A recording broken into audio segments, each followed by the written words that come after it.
আসসালামু আলাইকুম। আপনারা খাঁচার ভেতরে কি দেখতে পাচ্ছেন? সদ্য ফোটা জীবন্ত ফুল। তো আপনারা কিছুক্ষণ পরে দেখবেন যে এই জীবন্ত ফুলগুলো মাটিতে হাঁটাহাঁটি করতেছে।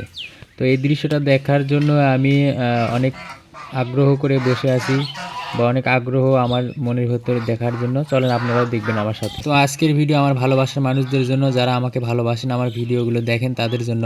তো কালকে তো আপনাদেরকে দেখাইছিলাম যে আমার হাঁসের বাচ্চাগুলো ফুটে গেছে ডিম থেকে। তো আজকে সেই বাচ্চাগুলো সকালে খাঁচা থেকে নামাবো আর কি। একদিন হয়ে গেছে, তো এখন খাঁচা থেকে নামাতে হবে বাচ্চাগুলো, যেহেতু মানে খাবার খাবে ওরা।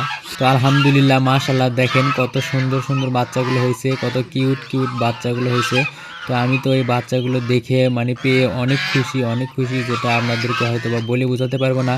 তো যারা এই রাজহাঁসের বাচ্চা পালন করেন, যারা রাজহাঁস পালন করেন, তারা হয়তো এই খুশিটা, আজকের আমার যে খুশি, এই খুশিটা আপনারা বুঝতে পারবেন, তাছাড়া অন্য কেউ বুঝতে পারবেন না। তো বন্ধুরা, আমার হাতে যে 4টি সাদা বাচ্চা দেখতেছেন, তো এই বাচ্চাটা দেখতে মাশাল্লাহ এতটা সুন্দর, মনে হচ্ছে সবগুলো এক এক একটা রসগোল্লা। তো সবগুলো রসগোল্লার মতো সাদা বাচ্চাগুলো, কিন্তু আমি রাখতে পারবো না, কারণ আমার সবগুলো বাচ্চা বিক্রি করতে হবে। অলরেডি বিক্রি হয়েই গেছে প্রায়, দেখতে গেলে মাত্র কয়েকটা বাকি আছে, তো সবগুলো বিক্রি হয়ে যাবে ইনশাআল্লাহ।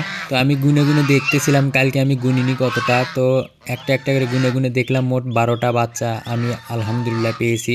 মাশাআল্লাহ, আল্লাহর কাছে লাখো শুকরিয়া, সবগুলো বাচ্চা সুস্থ আছে। এর মধ্যে 3টি ডিম নষ্ট, মানে 2টি ডিম নষ্ট হয়ে গেছে, আর একটা ডিমের ভিতরে বাচ্চা হয়তো বা মারা গেছে, সেই ডিমটা ফোটেনি। তো এখন খাঁচার ভিতরে যে ডিমের খোসাগুলো আছে, সেই খোসাগুলো আমি বের করে ফেলে দেবো।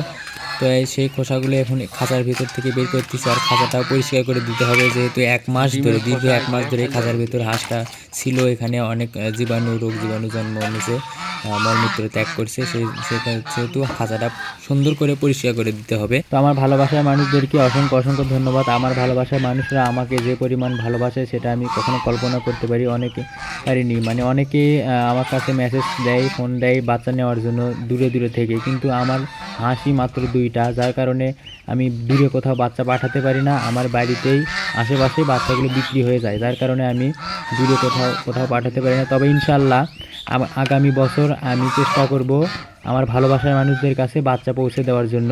আপনারা দোয়া করবেন যেন আমি আগামী বছর আপনাদের মাঝে বাচ্চা পৌঁছে দিতে পারি। সবাই আমার জন্য দোয়া করবেন, আমার খামারের জন্য দোয়া করবেন, খামারটা যেন আরও বড় আকারে করতে পারি, আপনাদের মাঝে উপহার দিতে পারি। আর এদিকে সকালবেলা আমার চীনা হাঁস ঘরের ভেতরে ডিম দিয়ে দিছে, তো এই ডিমটা তুললাম। তো মাশাল্লাহ, চীনা হাঁসের ডিমটা অনেক বড়। তো আমি অনেক দিন প্রতীক্ষায় ছিলাম যে চীনা হাঁস কবে ডিম দেবে, কবে ডিম দেবে। তো দেখতে দেখতে চীনা হাঁস ডিম দিয়ে দিল। আজকে 3টা ডিম হলো চীনা হাঁসের। তো ডিমটা ঘরে রেখে আসলাম, তো রেখে এসে আবার হাঁসের বাচ্চাগুলোর জন্য এখানে আমি খাবার নিয়ে আসলাম। তো একটা পিরিজে আছে চিনির পানি, আর একটা পিরিজে আছে ভুসি। তো আমি বাচ্চা ফোটার পরে আমি ভুসি খেতে দেই সাধারণত প্রতি বছরই, বা প্রতিবারই যে বাড়ি বাচ্চা ফোটে আমি সেই বাড়ি ভুসি খেতে দেই ফোটার পরে, আর চিনির পানি খেতে দেই।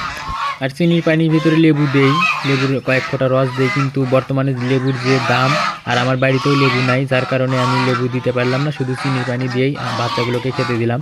আর এখন ওরা মায়ের খাওয়া দেখে বাচ্চারাও ভুসি খাবে। তো মা আগে খাচ্ছে, মা বাবা ওরা আগে খাচ্ছে, তো তারপরে বাচ্চারাও দেখে দেখে ওরাও ভুসি খাওয়া শিখে যাবে। তো আমার ভালোবাসার বন্ধুরা, আপনাদের কাছে আমার হাঁসের বাচ্চাগুলো কেমন লাগলো আপনারা কমেন্ট করে কিন্তু বলে যাবেন। অবশ্যই অবশ্যই কিন্তু কমেন্ট করবেন, এবং বেশি বেশি করে শেয়ার করবেন, লাইক করবেন, আর সাবস্ক্রাইব করে ফলো দিয়ে আমার পাশে থাকবেন।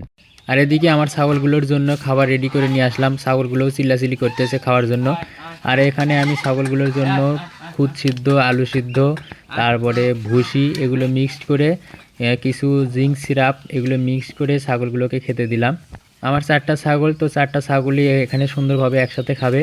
তো 2-3টা খাসি ছাগল কুরবানির ভেতরে বিক্রি করার উদ্দেশ্যে ইনশাল্লাহ। আর একটা মা ছাগল, ওটা গাভীন 2 মাসের। তো এদিকে দেখেন বাচ্চাগুলো কত সুন্দর করে রোদ পোহাচ্ছে, মানে যেহেতু গরমের দিন, তারপরেও সকালবেলা একটু একটু ঠান্ডা আছে, আর ওরা সদ্য বের হয়েছে, যার কারণে ওরা একটু রোদে বসে আছে আরাম করে। তো রোদে থাকলে ওদের হাত পা একটু শক্ত হবে, যার কারণে রোদে বের করে দিলাম ওদেরকে। আর এখন যাচ্ছি ডিমগুলো, মানে নষ্ট ডিমগুলো ফেল দিতে, আর ডিমের যে খোসাগুলো আছে সেগুলো ফেল দিতে। তো ফেল দেওয়ার কারণে আমরা এখানে আসলাম, আর এদিকে আমরা যে আমাদের বাড়ির যত আবর্জনা সব এখানেই ফালাই, আর সেখানেই ডিমগুলো নিয়ে আসলাম ফেলার জন্য।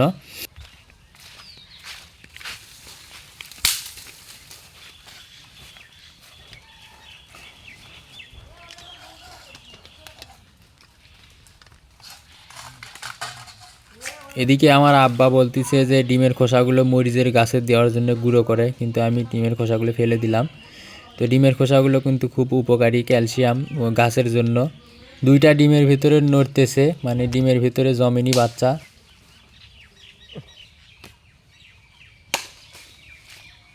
আর এখন বাকি যে একটি ডিম আছে, সেই একটি ডিমের ভিতরে বাচ্চা আছে, কিন্তু বাচ্চাটা ফোটেনি, হয়তো বা বাচ্চার ডিমের মধ্যে মারা গেছে। আর সেটা এখনই প্রমাণ হবে এই ডিমটা ফেটে বের করার পরে। তো ডিমটা ভাঙতেছি আমি একটা লাঠি দিয়ে। তো ভেঙে দেখলাম যে ডিমের ভেতরে আসলেই বাচ্চাটা মারা গেছে। মানে এই বাচ্চাটা হয়তো বা পুষ্টিহীনতার কারণে বা যে কোনো কারণে বাচ্চাটি মারা গেছে। তো যাই হোক, এই বাচ্চাটা হলে যদি ফুটতো সুস্থ থাকতো তাহলে আমার 13টি বাচ্চা হতো মোট।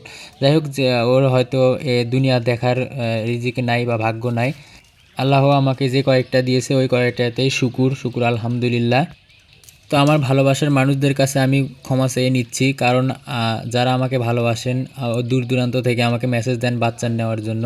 তো আমি তাদেরকে দিতে পারি না, কারণ আমার বাচ্চা অল্প আর হাঁস 2টা অল্প ডিম পারে, বাচ্চা অল্প ওঠে, যার কারণে আমি দূরে কোথাও দিতে পারি না। আমাকে ক্ষমা করে দেবেন আপনারা।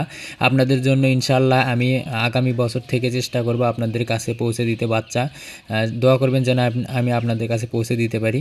আর এতক্ষণ ধরে ধৈর্য সহকারে আমার ভিডিওটি আপনাদেরকে দেখার জন্য অসংখ্য ধন্যবাদ আমার ভালোবাসার মানুষদেরকে। আমার ভিডিওগুলো যদি আপনাদের কাছে ভালো লেগে থাকে, শিক্ষণীয় হয়ে থাকে, তাহলে অবশ্যই আমার চ্যানেলটিকে সাবস্ক্রাইব করে দেবেন, ফলো দেবেন এবং লাইক কমেন্টস করবেন এবং বেশি করে শেয়ার করবেন, অন্যকে দেখার সুযোগ করে দেবেন।